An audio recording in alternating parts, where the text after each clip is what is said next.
11वें अंतर्राष्ट्रीय योग दिवस की तैयारियां पूरी। प्रधानमंत्री नरेंद्र मोदी विशाखापट्टनम में प्रमुख कार्यक्रम में लेंगे हिस्सा। हरियाणा, पंजाब और चंडीगढ़ में भी करवाए गए विशेष योगाभ्यास कार्यक्रम। कुरुक्षेत्र के ब्रह्म सरोवर में होगा योग दिवस का राज्य स्तरीय कार्यक्रम। योग मुक्त नशा मुक्त हरियाणा अभियान के तहत मुख्यमंत्री लाखों लोगों के साथ करेंगे योग का अभ्यास।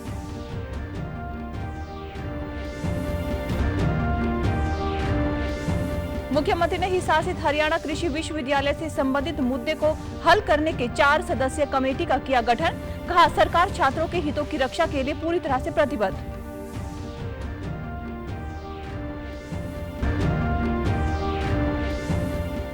और फरीदाबाद में प्रदेश की पहली ट्री एम्बुलेंस सेवा का किया शुभारंभ। बीमार और सूखे पेड़ों का तत्काल उपचार किया जाएगा। उन्हें हरा भरा खाद पानी के साथ ट्री गार्ड की भी एम्बुलेंस में रहेगी सुविधा।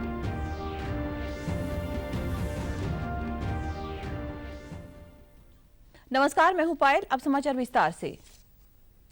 संस्कृति मंत्रालय 11वें अंतर्राष्ट्रीय योग दिवस पर देश के 100 प्रमुख पर्यटन स्थलों और 50 अन्य सांस्कृतिक स्थलों पर योग सत्रों का आयोजन कर रहा है। ये सत्र विशाखापट्टनम में आयुष मंत्रालय द्वारा आयोजित प्रमुख योग कार्यक्रम के पूरक होंगे। प्रधानमंत्री नरेंद्र मोदी यहां मुख्य कार्यक्रम में भाग लेंगे। इसी कड़ी में भारतीय पुरातत्व सर्वेक्षण चंडीगढ़ मंडल 21 जून को संस्कृति मंत्रालय के तत्वाधान में पंजाब और हरियाणा के प्रमुख ऐतिहासिक स्थलों पर योग दिवस मनाएगा। ये सभी स्थान संस्कृति मंत्रालय द्वारा चयनित 100 प्रमुख स्थलों में से एक है। इसके तहत अमृतसर के जलियांवाला बाग, बठिंडा का किला, जालंधर में महाराजा रणजीत सिंह किला, गुरदासपुर में शमशेर खान का मकबरा और हिसार में पृथ्वीराज चौहान का किला शामिल है। इसी कड़ी में आज पंचकुला में राष्ट्रीय आयुर्वेद संस्थान में सुबह 6:15 बजे से 8 बजे तक सामान्य योग प्रोटोकॉल अभ्यास सत्र का आयोजन किया गया। वहीं राष्ट्रीय आयुर्वेद संस्थान द्वारा जन जागरूकता और स्वस्थ जीवन शैली को बढ़ावा देने के उद्देश्य से एक विशेष आउटडोर योग अभ्यास सत्र का आयोजन मॉडल जेल चंडीगढ़ में करवाया गया। वहीं हरियाणा में प्रदेश स्तरीय कार्यक्रम कुरुक्षेत्र में आयोजित किया जाएगा, जिसमें मुख्यमंत्री नायब सिंह सैनी बतौर मुख्य अतिथि शिरकत करेंगे। यहां योग गुरु स्वामी रामदेव योगाभ्यास करवाएंगे। प्रशासन का लक्ष्य 1 लाख से अधिक लोगों को योग करवाना है, जिनमें 40,000 स्कूली बच्चे भी शामिल होंगे। योग दिवस कार्यक्रम के लिए हरियाणा में करीब 10 लाख लोगों ने पंजीकरण करवाया है। उधर प्रदेश भर में भी अंतर्राष्ट्रीय योग दिवस की तैयारियां जोरों पर है। हिसार के महावीर स्टेडियम में आज 11वें अंतर्राष्ट्रीय योग दिवस की पायलट रिहर्सल की गई। इस अवसर पर बड़ी संख्या में स्कूली विद्यार्थियों और आम लोगों ने योगाभ्यास किया। योग प्रशिक्षक पूजा ने बताया कि आज प्रोटोकॉल अभ्यास में अनेक प्रकार के आसन, सूक्ष्म व्यायाम और योग क्रियाएं करवाई गई हैं। उन्होंने कहा कि कल का दिन अंतर्राष्ट्रीय स्तर पर भी ऐतिहासिक होने वाला है, इसलिए ज्यादा से ज्यादा लोगों को इस ऐतिहासिक दिन का हिस्सा बनना चाहिए। स्कूली छात्राओं ने कहा कि आज अनेक प्रकार के आसन, अभ्यास व प्राणायाम करवाए गए हैं। योग हमें पढ़ाई में निरंतरता और एकाग्रता बनाने में बहुत मदद करता है। प्रधानमंत्री नरेंद्र मोदी ने योग को घर घर तक पहुंचा दिया है। बैठने वाले आसन, पेट के बल लेटने वाले आसन, पीठ के बल लेटने वाले आसन और प्राणायामों का अभ्यास करवाया गया है। कल का दिन हमारे पूरे हरियाणा के लिए ही नहीं बल्कि अंतर्राष्ट्रीय स्तर पर एक ऐतिहासिक होने वाला है। तो मेरा आप सबसे निवेदन है कि आप जिला स्तर के हिसार के कार्यक्रम में आए, भाग लें, ताकि आप इस ऐतिहासिक कार्यक्रम का हिस्सा बन सकें। यहाँ पे बहुत कुछ सीखा, योग कैसे करते हैं, योग के क्या फायदे हैं, और यहाँ पे कई सारे आसन भी सिखाए हमें जो हमारे शरीर को संतुलित बनाने में हमें सहायक है। और जो युवा बच्चे हैं उनको पढ़ाई में बहुत ज़्यादा सहायता देता है। तो हर किसी, चाहे बूढ़े हो, व्यक्ति हो, कोई भी हो, हर किसी को अपने घर में यहाँ पे योग करना चाहिए। हमने बहुत सारे आसन सीखे जो हमारे शरीर के लिए बहुत ही लाभकारी है। जैसा कि आप जानते हैं कि मोदी जी ने घर घर में योग का प्रचार किया है। तो कल आप सब योग दिवस में बढ़ चढ़कर भाग लें। वहीं जिला नोडल अधिकारी डॉक्टर बलराज ने बताया कि पायलट रिहर्सल में करीब 2000 स्कूली विद्यार्थियों के अलावा आयुष विभाग, शिक्षा विभाग और खेल विभाग ने भी भाग लिया। यह पायलट रिहर्सल अतिरिक्त उपायुक्त की अध्यक्षता में संपन्न हुई है। सभी योग साधकों से 21 जून की सुबह 5 बजे महावीर स्टेडियम में उपस्थित होने का आह्वान किया गया है। वहीं उप जिला शिक्षा अधिकारी महेंद्र सिंह शोरान ने बताया कि योग दिवस को सफल बनाने के लिए शिक्षा विभाग का अहम योगदान रहेगा। जिले के सभी शारीरिक शिक्षक महावीर स्टेडियम में मौजूद रहेंगे। कल जिले के सभी स्कूलों में भी योग दिवस मनाया जाएगा। और आज लगभग 2000 के करीब बच्चों ने भाग लिया। इसमें आयुष विभाग, शिक्षा विभाग और खेल विभाग ने बढ़ चढ़कर भाग लिया। हमारा बहुत ही अच्छा दिन रहेगा। इसमें लगभग बच्चों की स्ट्रेंथ भी बढ़ाई जाएगी। लगभग 3500 के करीब या इससे ज़्यादा बच्चे आएंगे और सभी संस्थाएं, आसपास के बच्चे इसमें भाग लेंगे। सुबह 5 बजे पहुंचना है ताकि प्रोटोकॉल अच्छी तरह से पूरा करवाया जा सके। वहीं भिवानी के भीम स्टेडियम में आज योगा प्रोटोकॉल की फाइनल रिहर्सल का आयोजन किया गया, जिसमें उपायुक्त महावीर कौशिक ने बतौर मुख्य अतिथि शिरकत करते हुए योग मैराथन को हरी झंडी दिखाकर रवाना किया। इस मौके पर उपायुक्त ने कहा कि इस योग मैराथन का उद्देश्य लोगों को योग और स्वास्थ्य के प्रति जागरूक बनाना है। कल भीम खेल परिसर में जिला स्तरीय योग कार्यक्रम होगा। इस दौरान उन्होंने विद्यार्थियों से आह्वान किया कि वे नशे से दूर रहकर पढ़ाई के साथ साथ किसी एक खेल को जरूर अपनाएं। खेल से जीवन में आगे बढ़ने की भावना विकसित होती है। उन्होंने आमजन से कल होने वाले अंतर्राष्ट्रीय योग दिवस कार्यक्रमों में बढ़ चढ़कर भाग लेने का आह्वान किया।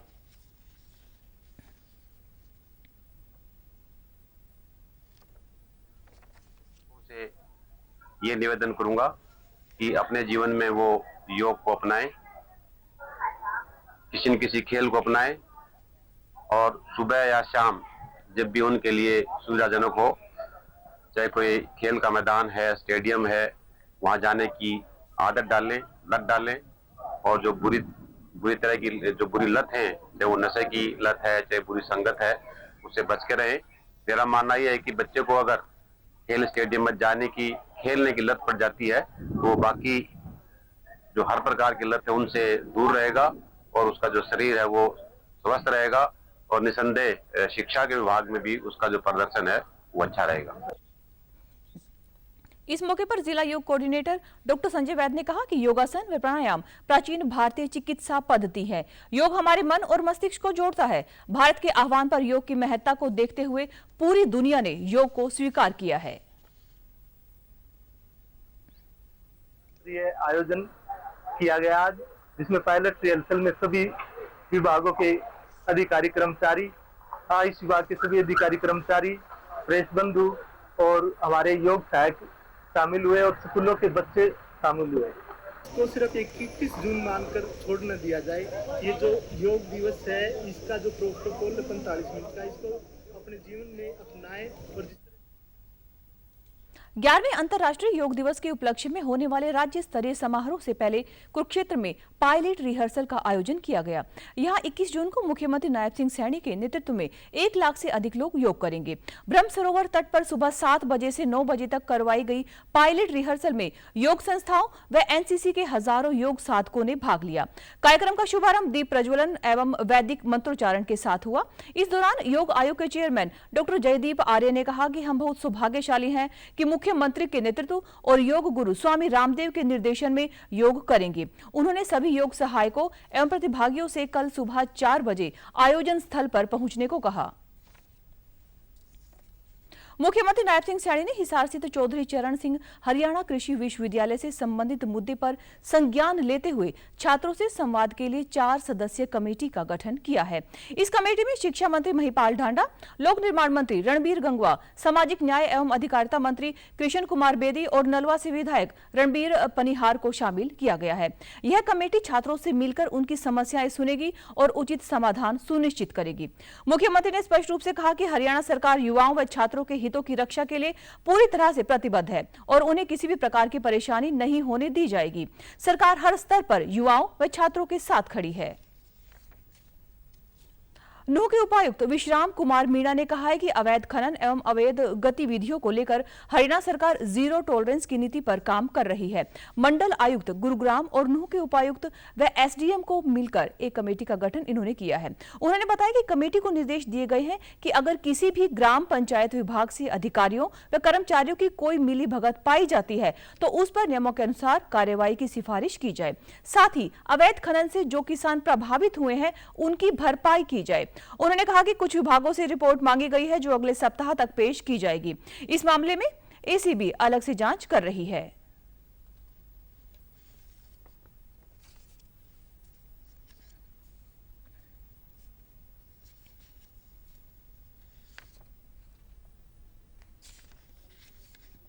मंडल आयुक्त गुड़गांव के नेतृत्व में सरकार ने एक कमेटी बनाई है।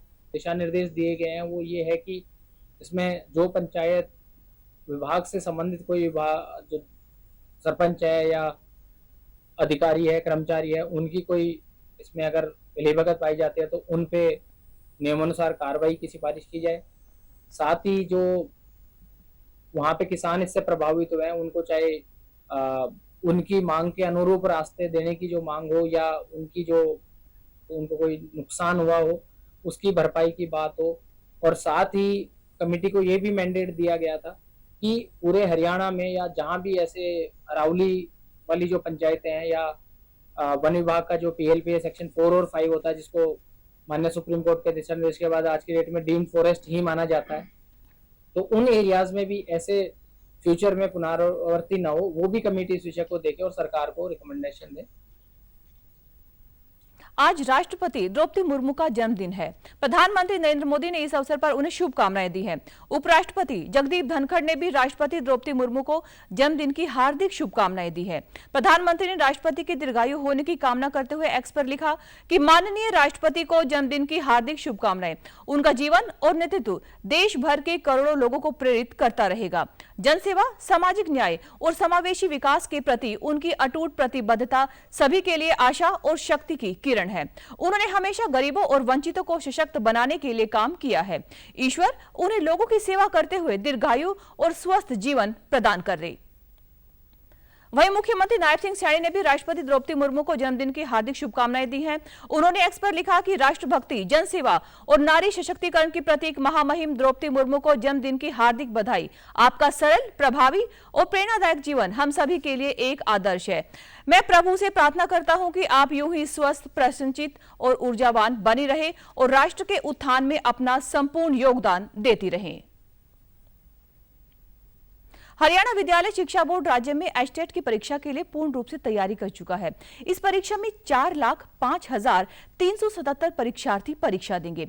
सबसे ज्यादा गुरुग्राम जिले के परीक्षार्थी परीक्षा देंगे, जिनकी संख्या 42,783 है। बोर्ड के चेयरमैन डॉक्टर पवन कुमार ने बताया कि एचटेट की परीक्षा में इस बार AI सिस्टम को AI सिस्टम को भी जोड़ा गया है। इस परीक्षा में AI सिस्टम के आगे परीक्षार्थी जैसे ही आएगा उसका सारा डेटा सामने होगा। सबसे बड़ी बात यह है कि अगर कोई अभ्यर्थी गलत तरीके से परीक्षा देके आया है तो इसकी जानकारी भी AI देगा, जिससे वह पकड़ा जाएगा। उन्होंने बताया कि परीक्षा के लिए 600 से ज्यादा सेंटर बनाए गए हैं। और आज के दिन जो टोटल अभ्यर्थी हमारे एचटेट में हैं उनकी संख्या 4,05,377 है। परीक्षा केंद्र आमतौर पर गृह जिले में ही बनाए जाएंगे, तो हम एक परीक्षा केंद्र में 310 परीक्षार्थी अपीयर करवाते हैं, क्योंकि ये लगभग 14 जो एग्जामिनेशन हॉल यानी कमरे होते हैं इसमें अकोमोडेट हो जाते हैं और इतने सेंटर को कंट्रोल करना भी काफ़ी आसान रहता है। तो लगभग 600 प्लस में हमारे टोटल सेंटर इसमें बनेंगे। AI का तो उपयोग होना ही चाहिए। हम जहाँ तक एचटेट की इस परीक्षा का सवाल है, इसमें जहाँ फ्रिस्किंग हम करवाते हैं, कैंडिडेट की जो एंट्री होती है परीक्षा केंद्र में, वहाँ पर AI कैमरा का हम प्रयोग करने जा रहे हैं। और AI कैमरा का जो खास उद्देश्य है वह यह है, जब कोई भी परीक्षार्थी परीक्षा केंद्र में एंट्री के लिए अपना AI कैमरा के सामने इमेज जैसे ही फेस का जो उनका इमेज कैप्चर करवाएगा, AI कैमरा उसकी सारी डिटेल दे देगा। संघ लोक सेवा आयोग ने इंटरव्यू में असफल रहे उम्मीदवारों के लिए एक नई पहल की है। आयोग ने प्रतिभा सेतु यानी कि professional resource and talent integration bridge for hiring aspirants portal launch किया है। इसका उद्देश्य उन मेधावी उम्मीदवारों को दूसरी अच्छी और बड़ी नौकरी के लिए एक और मौका देना है, जो UPSC की कठिन परीक्षा की सभी चरणों को पार करने के बावजूद अंतिम मेरिट में नहीं आ सके। आयोग की नई पहल प्रतिभा सेतु एक ऐसा प्लेटफॉर्म है जो सरकार, सार्वजनिक क्षेत्र की कंपनियों और निजी संगठनों को UPSC परीक्षाओं के गैर सिफारिश प्राप्त लेकिन योग्य उम्मीदवारों से जोड़ता है। फिलहाल इस पोर्टल पर civil service, engineering service, CDS, medical service, forest service सहित कई UPSC परीक्षाओं के 10,000 से ज्यादा उम्मीदवारों की प्रोफाइल उपलब्ध है।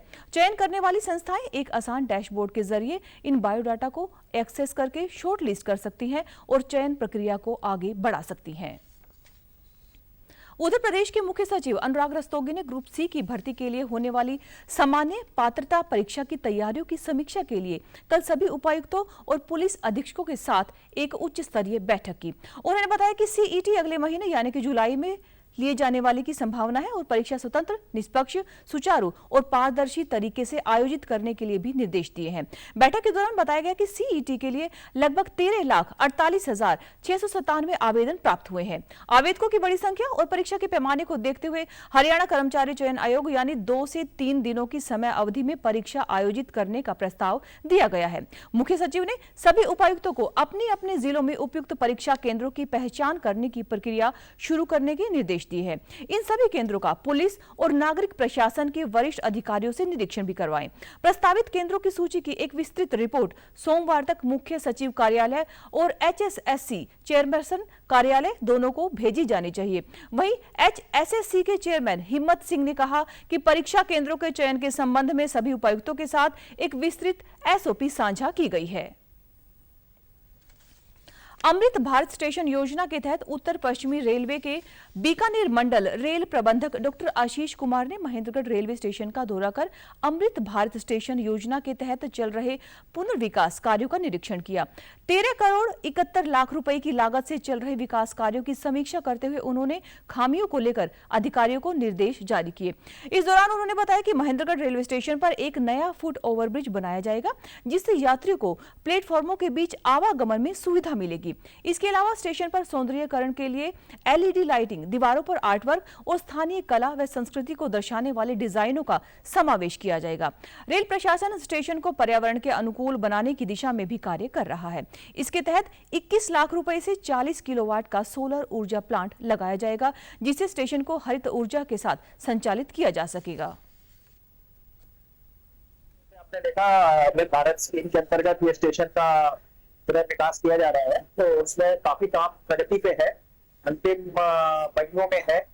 कुछ उम्मीद करते हैं कि जल्दी काम कंप्लीट होगा। आप लोग ने पूरा आपने देखा जायजा लिया है स्टेशन का और जहाँ कुछ खामियां दिखनी है और कुछ दिशा निर्देश देने थे वो दिए गए हैं और हम आशा करते हैं कि अगले 3-4 महीने के अंदर स्टेशन बनकर रेडी होगा। तो आरोप का देखिए हर एक जो कंस्ट्रक्शन होता है उसकी पूरी गुणवत्ता का ध्यान रखा जाता है, टेस्टिंग प्रोसीजर्स है उनको फॉलो किया जाता है। तो मेरे ख्याल में अगर कुछ आरोप होंगे तो उसको जांच की जाएगी। इन स्टेशनों पे टीन शेड की शॉर्टेजेस है पूरा बीकानेर मंडल में, उनका सर्वे करा के मैं और वर्क सैंक्शन करा रहे आपको और भी टीन शेड की सुविधा। औद्योगिक नगरी में पर्यावरण सुरक्षा की दिशा में नई पहल शुरू हुई है। विक्टोरा लाइफ फाउंडेशन की ओर से हरियाणा की पहली ट्री एम्बुलेंस सेवा का शुभारंभ किया गया है जिसे फाउंडेशन के संस्थापक एवं प्रेसिडेंट सरदार SS बांगा ने हरी झंडी दिखाकर रवाना किया। इस अवसर पर उन्होंने कहा कि ट्री एम्बुलेंस सेवा का उद्देश्य शहर के सूखते, गिरते या बीमार पेड़ों को तत्काल सहायता पहुंचाना है। इसके जरिए बीमार वृक्षों को सुरक्षित करने, उनका उपचार करने और उन्हें दोबारा जीवन देने का प्रयास किया जाएगा। जैसे मनुष्य को इलाज की जरूरत पड़ती है वैसे ही पेड़ भी सजीव हैं और उन्हें भी समय समय पर उपचार मिलना चाहिए, इसलिए उन्हें ट्री एम्बुलेंस का विचार आया। उन्होंने बताया कि इस एम्बुलेंस में पेड़ पौधों को बचाने के लिए खाद, पानी आदि के साथ साथ ट्री गार्ड या अन्य सामग्री उपलब्ध होगी। ये जो है जगह जगह पे जहाँ इसको पानी देना है, खाद देना है या प्लांट का जो वो टूट गया है, गार्ड टूट गए हैं, उसको रिपेयर करना है ताकि वो जो ट्री लगे हैं वो प्रोटेक्ट रहें और थोड़ा आगे इसके ऊपर काम हो सके। इसलिए ये ट्री एम्बुलेंस जो है चालू करी गई है। अभी सैम्पलिंग तौर पे हमने थोड़ी सी एरिया में करा है पीछे और उसका रिजल्ट जो है 10-15 दिन में देखा काफ़ी अच्छा दिखाई दिया है। और अभी तो हमने ये सेक्टर 58, 25 और 15 और एज रिक्वायर्ड अगर किसी की डिमांड आती है तो अभी तो शुरुआत में हम ऐसे ही चलाएंगे। इस मौके पर मौजूद पर्यावरण प्रेमियों ने संस्था के इस प्रयास की सराहना करते हुए कहा कि SS बांगा हमेशा से ही पर्यावरण को लेकर सचेत रहे हैं और पर्यावरण को लेकर उन्होंने कई बेहतरीन काम किए हैं। उनकी ट्री एम्बुलेंस की पहल पर्यावरण बचाने में अहम साबित होगी। इस क्षेत्र में ग्रीन मैन के नाम से जाने जाते हैं। इन्होंने पेड़ पौधों के संरक्षण और संवर्धन के लिए जो काम किया है वो बहुत ही सराहनीय है।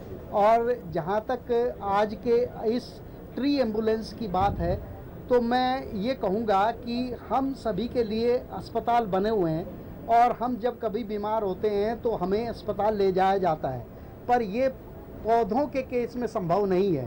पौधों के केस में बांगा साहब की जो सोच है वो बिल्कुल सबसे अलग है और उसी अलग का ये नतीजा है कि इन्होंने ट्री एम्बुलेंस का आज उद्घाटन किया। इसमें एनवायरनमेंट का इतना फ़ायदा मिलेगा, आजकल इसकी बहुत ज़रूरत है। एसडीजी भी जो वर्ल्ड फोरम में जो इसकी रिकमेंडेशन दी गई है, जो इंडिया में हरियाणा में पर्टिकुलर इसकी शुरुआत की गई है, वो भी एक इंडस्ट्रियल। हरियाणा की महिला एवं बाल विकास मंत्री श्रुति चौधरी ने कल विभाग के अधिकारियों की बुलाई समीक्षा बैठक की अध्यक्षता की। इस अवसर पर लाभार्थियों के विकास एवं संरक्षण के लिए 2 पोर्टल भी लॉन्च किए गए, जिनमें बाल संरक्षण पोर्टल, प्ले स्कूल वक्रज के लिए MIS प्रणाली पोर्टल शामिल है। इस दौरान उन्होंने अधिकारियों को निर्देश दिए कि वे शिशु गृहों, पर्यवेक्षण गृहों और निरीक्षण गृहों का नियमित दौरा करें, साथ ही वहां उपलब्ध कराई जा रही सेवाओं की समीक्षा कर इसकी उन्हें रिपोर्ट सौंपे। इस मामले में किसी भी प्रकार की कोताही बर्दाश्त नहीं की जाएगी। बैठक में मंत्री को अवगत कराया गया कि बाल संरक्षण पोर्टल मिशन वात्सल्य के तहत बाल सुधार गृहों में रह रहे बच्चों की निगरानी में मददगार होगा। इस पर मंत्री ने अधिकारियों को निर्देश दिए कि वे शीघ्र प्रदेश में बाल सुधार गृहों में रह रहे बच्चों की रिपोर्ट उन्हें उपलब्ध कराएं। वहीं दूसरा पोर्टल प्ले स्कूल वक्रज के लिए MIS प्रणाली पर आधारित है। महिला एवं बाल विकास विभाग के पास प्रदेश में 4000 प्ले स्कूल हैं, जिनमें से 50,000 से अधिक बच्चे नामांकित हैं। इसके अलावा 450 से अधिक शिशु गृहों में 7500 से अधिक बच्चे हैं। MIS पोर्टल के माध्यम से एंड टू एंड प्रबंधन के साथ साथ सभी सेवाओं की जानकारी मिलेगी, जिसमें शिक्षण प्रबंधन, हाजिरी प्रबंधन, विकास निगरानी व भोजन ट्रैकिंग भी शामिल है। सामाजिक एवं अधिकारिता मंत्री कृष्ण कुमार बेदी ने आज यमुनानगर में जिला कष्ट निवारण समिति की बैठक में लोगों की समस्याएं सुनी। इस दौरान उनके समक्ष रखी गई 21 शिकायतों में से 15 का मौके पर ही समाधान किया गया, जबकि शेष 6 शिकायतें अभी लंबित हैं, जिनका शीघ्र निपटारा किया जाएगा। उन्होंने कहा कि समिति का उद्देश्य आम जनता की समस्याओं का समाधान करना है, सिर्फ प्रशासनिक औपचारिकता निभाना नहीं है। उन्होंने यह भी कहा कि शासन और प्रशासन जनता की सेवा के लिए प्रतिबद्ध है और कष्ट निवारण समिति इसी सोच के तहत कार्य कर रही है, ताकि हर नागरिक की आवाज सुनी जा सके और समय पर न्याय मिल सके। साथ ही उन्होंने कहा कि सरकार अपराधियों के खिलाफ सख्त कार्रवाई की जा रही है और कोई भी अपराधी बख्शा नहीं जाएगा। नायाब सरकार लगातार अपराधियों पर शिकंजा कस रही है।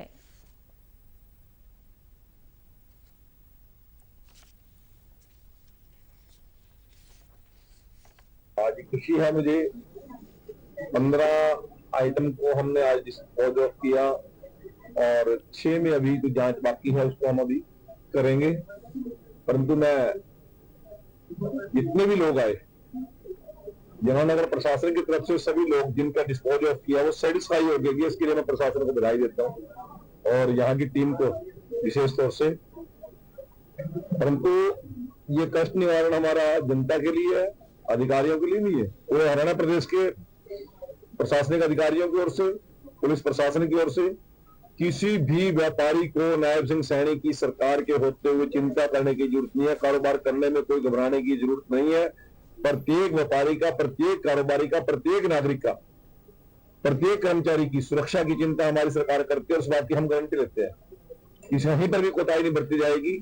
और यदि कोई फाइनेंशियल इशू को लॉ एंड ऑर्डर से जोड़ना चाहता है, वो मामले कुछ हो रहा है, वो हम भी समझ रहे हैं और वो जो लोग इस प्रकार की बात कर रहे हैं वो भी समझ रहे हैं, परंतु कानून व्यवस्था में कहीं पे कोई दिक्कत नहीं।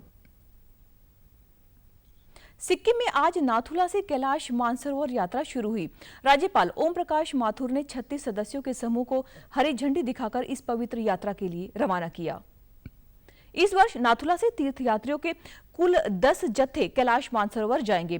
प्रत्येक जत्थे को पवित्र यात्रा पूरी करने में 11 से 12 दिन लगेंगे। पूरी यात्रा के दौरान उनके साथ डॉक्टर और सरकारी अधिकारी भी रहेंगे। ये अधिकतर बस से जाएंगे, लेकिन कुछ मौकों पर तीर्थयात्रियों को पैदल भी चलना पड़ता है।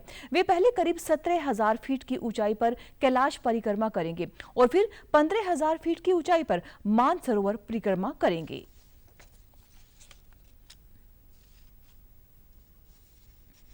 संगठन सृजन अभियान के तहत कल फरीदाबाद के किसान भवन में कांग्रेस की एक अहम बैठक का आयोजन किया गया, जिसकी अध्यक्षता पर्यवेक्षक और फरीदाबाद के प्रभारी मानिकम टैगोर ने की। इस दौरान मानिकम टैगोर ने संगठन के पुनर्गठन और नए जिलाध्यक्ष की नियुक्ति को लेकर कार्यकर्ताओं से विचार विमर्श किया। उन्होंने बताया कि अब तक 40 उम्मीदवारों के नाम सामने आ चुके हैं। जिस नाम पर पार्टी नेतृत्व सहमति देगा वही फरीदाबाद का अगला जिला अध्यक्ष बनेगा। उन्होंने कहा कि संगठन को मजबूत करने के लिए सभी कार्यकर्ताओं को मतभेद भुलाकर नए अध्यक्ष के साथ मिलकर काम करना होगा। विधानसभा चुनाव में पार्टी से खिलाफत करने वाले लोगों की लिस्ट हाईकमान को भेज दी गई है। बैठक में पूर्व विधायक नीरज शर्मा ने भी कार्यकर्ताओं को संबोधित किया। कौन विचार रखता है वो सारे लोगों का एक एप्लीकेशन फॉर्म दिया है। वो एप्लीकेशन फॉर्म का पूरी करके स्टेट का ऑब्जर्वर सुधीर भाई और रोहतास भाई का हाथ में देने के लिए उनका निवेदन था। और सारे लोगों ने अभी मेरे पास लिस्ट आया है अपने कम से कम 40 लोगों का। ये 40 लोगों उनका विचार था हम अध्यक्ष बनना, हम जिला का अध्यक्ष बनने के लिए हम तैयार हैं। अब की बार दूध की जमती दही और दही में लग रहा रड़का, क्योंकि पार्टी ने 2025 को संगठन सृजन अभियान के नाम समर्पित किया है। और ये भी बात कटु सत्य है कि हमारा जिला नेहरू जी का बसाया हुआ कांग्रेस का गढ़, और आज उस जिले की जो दयनीय स्थिति, और शायद पिछली 2 बार से जो हम हरियाणा में राज नहीं बना पा रहे, उसका एक बहुत बड़ा कारण हमारा फरीदाबाद गुड़गांव भी है कि जिन जिलों को इतना आगे कांग्रेस पार्टी ले गई, आज उन जिलों की वजह से हमारी सरकारें नहीं बन पा रही। और उसमें सबसे बड़ी कमी है तो वो संगठन की रही। हमारी तो आपसे विनती ये है कि अब की बार जितनी एक्सरसाइज कहीं नहीं हो रही, हम भी मेवात के अंदर हैं, ब्लॉक लेवल पे जा रहे हैं, आप भी जा रहे हैं।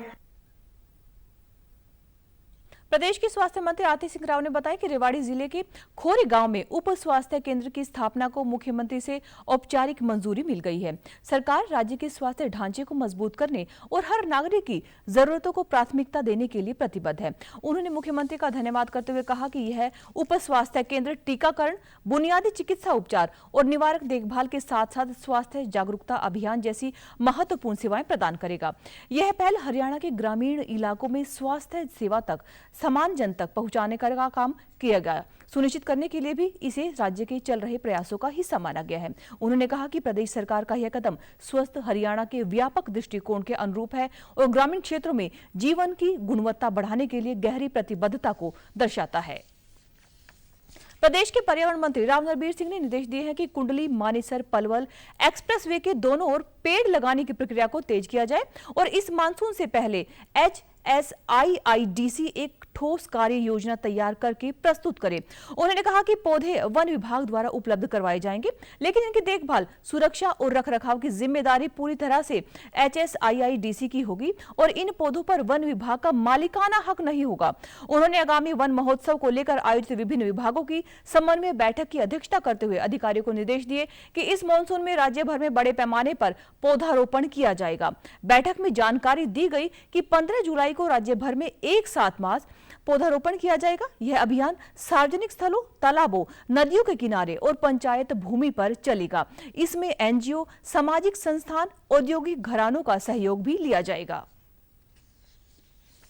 अगले 2 से 3 दिनों में दिल्ली, हरियाणा और पंजाब के कुछ हिस्सों में मानसून दस्तक दे सकता है। मौसम विभाग के मुताबिक आज से 25 जून के बीच हरियाणा, पंजाब, चंडीगढ़, दिल्ली, हिमाचल प्रदेश, उत्तर प्रदेश के कई हिस्सों में बारिश होने की संभावना है। इसके अलावा पूर्व पश्चिम, उत्तर दक्षिण और उत्तर पूर्व भारत में भारी बारिश की चेतावनी के साथ कई राज्यों में रेड और ऑरेंज अलर्ट जारी किया गया है। वहीं झारखंड, बिहार, ओडिशा, छत्तीसगढ़ में भारी बारिश का रेड अलर्ट और मुंबई में ऑरेंज अलर्ट जारी किया गया है। मौसम विभाग के मुताबिक मानसून मध्य राजस्थान तक पहुंच गया है और हिमाचल प्रदेश की तरफ तेजी से आगे बढ़ रहा है। कल भी लुधियाना, पटियाला, जालंधर, नवांशहर, अमृतसर, संगरूर, रूपनगर, मानसा सहित कई जिलों में तेज हवाएं और बिजली गिरने और भारी बारिश होने की संभावना जताई है। चंडीगढ़, पंचकुला और मोहाली में आज सुबह हुई बारिश से मौसम सुहावना हो गया। साथ ही हरियाणा के 18 जिलों में हल्की से मध्यम बारिश हो सकती है। तो समाचारों में आज के लिए बस इतना ही। नमस्कार।